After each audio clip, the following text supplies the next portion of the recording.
Antonov AN-225 was just the beginning. The engineers had big plans for the aircraft, and by big, we mean huge. Meet the AN-325 and its bigger brother, the Antonov AKS. They were templates for a new Soviet spacefaring future, from shuttle transport to spaceplane launches to even future designs that were somewhat wacky and out of this world. But with the news of the destruction of the one and only AN-225 in Ukraine, it comes the end of an era, perhaps even the end of the last Soviet Union mega project. In today's video, we won't just be looking back at perhaps one of the most magical aircraft to ever fly, but appreciate the good that it did during its life and what could have been. This is the future that we never got. The AN-225 began its life as a heavy-lift aircraft designed to carry the Energia rocket boosters and the Soviet shuttle Buran. Either way, up to 200 tons of cargo could be carried externally on top of the fuselage. Its configuration was much like the NASA Shuttle Transport 747 used by the United States to bring the shuttle back from a landing site to its launch pad. With 6 engines and a horizontal stabilizer wing that was bigger than most jets' actual wingspan, it was a striking image of raw power and, some would say, arrogant defiance of gravity. Other than the impressive external load capacity, the AN-225 could carry up to 250 tons of internal cargo. Engines, generators, tanks, planes or helicopters, you name it. During its long career, it broke many world records, like lifting the world's longest airlifted piece of cargo, or the world's heaviest cargo transported by air. And if you're wondering just how many passengers it could carry, I've actually already done all the maths right here. But the real advantage of having such a large aircraft that could be used not only just for transport, but it could be used for launching rockets as well. The design was future-proofed. In the 1970s, both the USSR and America were pushing the limits of ground-based rocketry. But always a sticking point was going from zero on the ground into the sky, rather than actually reaching orbit. If a rocket could skip the first stage, moving from under the full influence of gravity to terminal escape velocity, that would mean far less payload for fuel and more for scientific, or perhaps military, endeavors. Hence the idea to launch from an aircraft instead. The AN-225 being large enough to carry not just a shuttle for transport, but enough rocket fuel as well, could be used as a launch platform in itself. Dubbed the MAX, the Multi-Purpose Aerospace System, this program was focused on developing a set of different spacecraft which could be used with the AN-225 as a launch platform.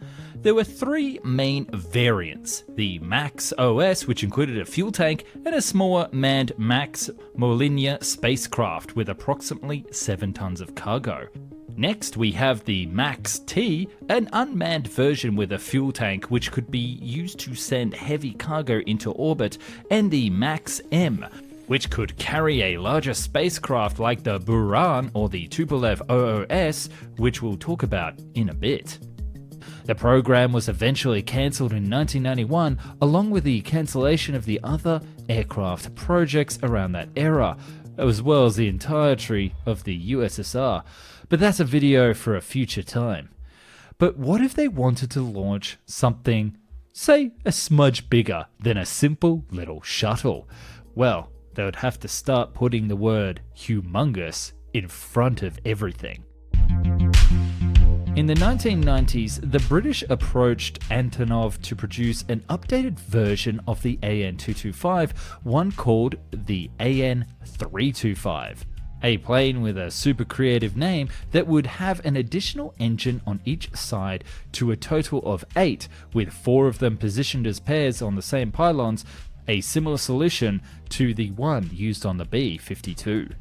This humongous aircraft would be able to take the new British Horizontal Takeoff and Landing Spacecraft, or HOTOL, a single stage to orbit aerospace vehicle that you can expect us to cover very soon. In 2005, it was actually the Ukrainians who started to think about the future use of this platform. Yuzhnoye Design Bureau and Antonov started working on a new spacecraft called the Svitsiats, which would launch from the AN-325 or the AN-225. And if you didn't know, there's actually another AN-225 fuselage sitting in Ukraine, but it was never completed. But I'll get back to that in a minute, because first, this piggyback ride to space is going to get even more crazier.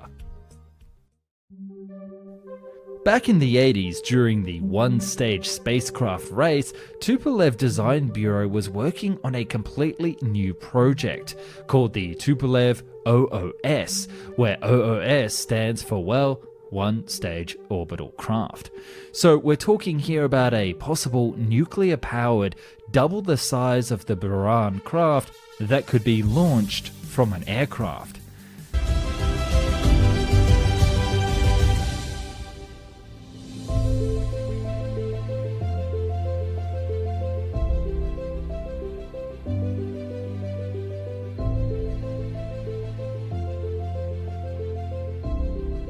You see, one of the launch options was from mid-air, or to be more precise, from an airborne launch platform such as the AN-225.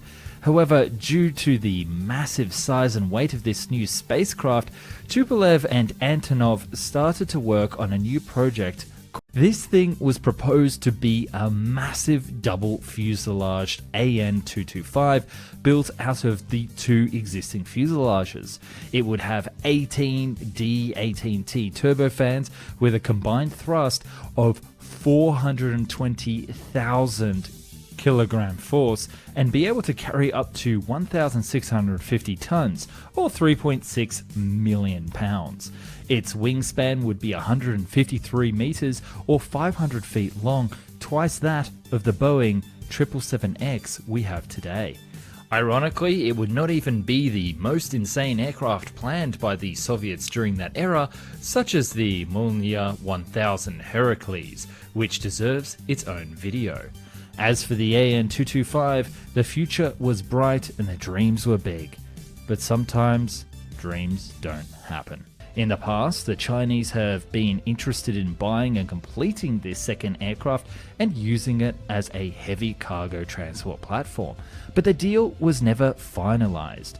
The owners themselves have said that the simple cost of $300 million and 3 years' time would turn this airframe into an actual aircraft. So again, we can hope that this airframe can either be used to repair the current aircraft or as a base to build a new one. No matter what side of the fence you sit on, you can appreciate the magic that the aircraft was. But perhaps since Mrya means dream in Ukrainian, we can now only dream for a brighter future for the AN-225, the Antonov Bureau,